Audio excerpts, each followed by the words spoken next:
BBC Urdu के नाज़रीन, पाकिस्तान में सियासी हालात इंतहाई कशीदा है। सियासी हालात ख़राब होने से माईशत बुरी तरह मफलूज हो चुकी है। हुकूमत और अपोजिशन दोनों ही ख़राब माईशत का मलबा एक दूसरे पर डाल रहे हैं। पाकिस्तान इस वक्त डिफ़ॉल्ट होने से सिर्फ चंद कदम दूरी पर पहुंच चुका है, जबकि सियासी जमातों का फोकस सिर्फ और सिर्फ इक़्तिदार की हसूल पर है। हुकूमती इत्तेहाद किसी भी कीमत पर हुकूमत को गिरने से बचाने की कोशिश कर रही है, जबकि तहरीक इंसाफ क़ब्ल अज़ वक्त इंतख़ाबात कराने के लिए हर किस्म के हरबे इस्तेमाल कर रही है। ताहम इस वक्त तक तहरीक इंसाफ को अपनी मकसद के हसूल में कामयाबी नहीं मिली।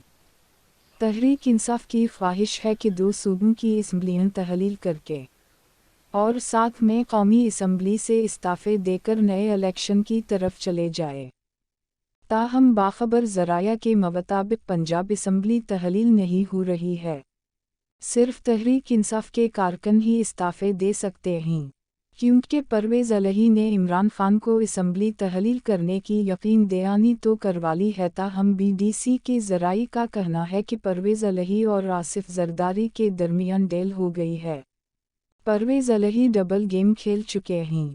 आने वाले दिनों में पंजाब में पीपल पार्टी हुकूमत बना रही है। इस हुकूमत में परवेज़ अलही वज़ीर एला तो नहीं बन रहे हैं, अलबत्ता परवेज़ अलही की पार्टी काफ लीग को बड़े अहदे मिलेंगे।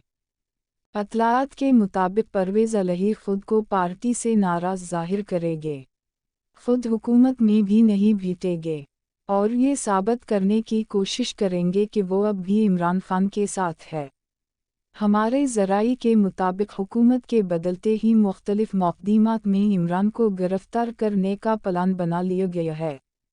शोनीद ये की जा रही है कि आइंदा आम इंतख़ाबात से पहले इमरान खान नाअहल हवज जाएंगे।